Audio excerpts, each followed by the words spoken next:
You do not procrastinate because you are lazy. You procrastinate because you think too much. Strange to hear that, right? For years, people have repeated that delaying tasks is a sign of weakness, lack of discipline, or disorganization. But that explanation is far too comfortable to be true. If it were just laziness, willpower would be enough. And if it were just a lack of method, an app would solve it. But reality is different. Have you noticed that you can spend hours solving complex problems at work, but completely freeze when facing a simple task, like replying to an email or starting something personal? The clock moves forward, the coffee gets cold, guilt grows, and you stay stuck. Here is the irony. We have never had so many productivity tools, and we have never procrastinated so much. Smart calendars, alarms, endless lists, methods with sophisticated names. All of this promises efficiency, but fails at the same point. It ignores how the human mind really works. Procrastination is not a modern defect. It is an ancient response to poorly interpreted stimuli. The human brain was not designed to deal well with abstract tasks, long-term goals with no immediate reward. It prefers what is concrete, fast, predictable, and when you pass your 30s, the situation intensifies. More responsibilities, less time, more expectations. Mistakes cost more. Failure leaves deeper marks. That is why today the promise is not motivation. It is clarity. You will understand why you procrastinate, and how a philosophy created more than 2,000 years ago can be surprisingly practical in solving such a current problem.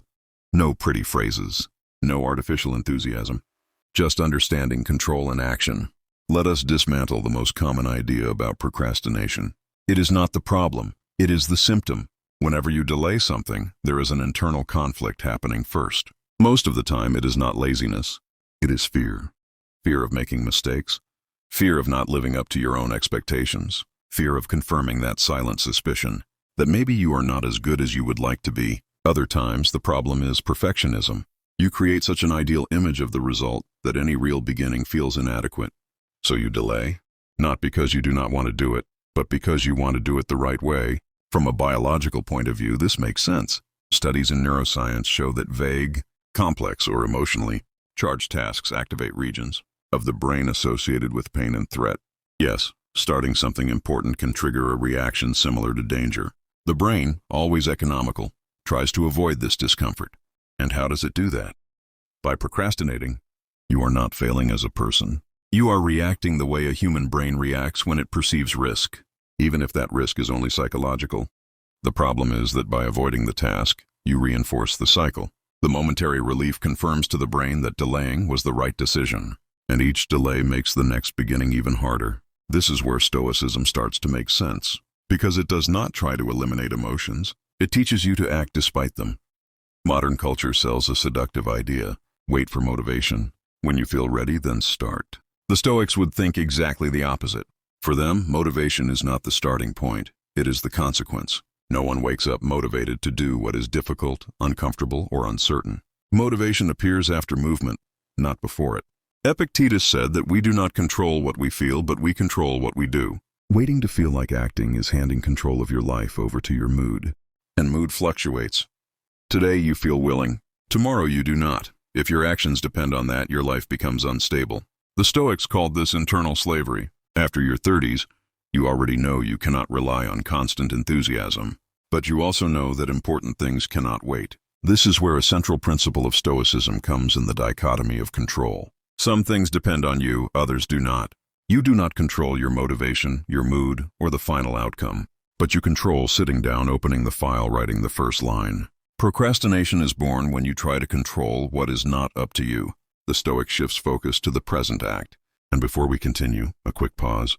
If so far this video has helped you see procrastination differently, leave a like now.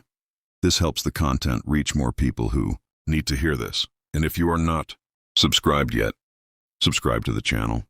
The goal here is not to excite you for a few minutes. It is to build clarity that lasts. Now let us move on.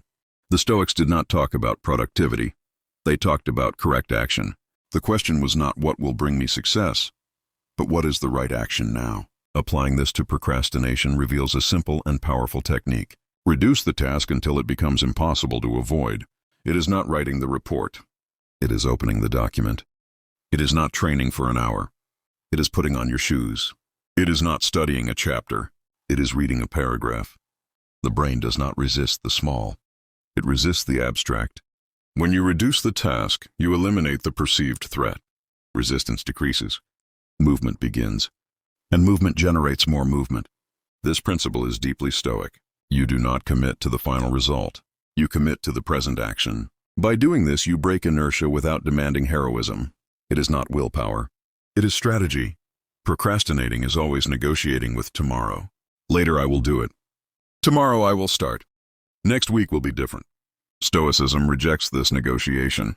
Marcus Aurelius wrote to himself reminding that the future does not exist. Only the present exists. When you delay, you are not resting. You are pushing the weight onto your future self, and your future self will be exactly like you are today. Just with less time, the Stoic understands that delaying does not reduce effort. It only accumulates it, and accumulated effort turns into anxiety. Clarity comes when you accept that you do not need to solve everything today, but you do need to do something today. Another common mistake is interpreting discomfort as a sign of error. If it is hard, something must be wrong. The Stoics would disagree. For them, discomfort is expected when you do what matters. The good life is not the comfortable life.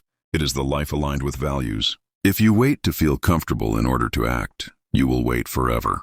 Discomfort is not an alarm to stop. It is a reminder that you are moving forward. Accepting this changes everything. You stop fighting the sensation and start acting despite it. The Stoics valued routine because it protects the mind. When something becomes a habit, it stops demanding decision. And decision is exhausting. We procrastinate more when we have to decide everything. Routine eliminates unnecessary questions. Another common mistake is all or nothing thinking. Either I do everything perfectly, or I do nothing at all. The Stoics rejected extremes. An imperfect day done is worth more than a perfect day imagined. And finally, the last reminder, memento mori, you will die. This is not morbidity. It is clarity. When time becomes precious, procrastination loses strength. Not because of fear, but because of lucidity. In the end, overcoming procrastination is not about big gestures. It is about small, repeated actions. Stoicism does not promise ease. It promises control, and control is freedom.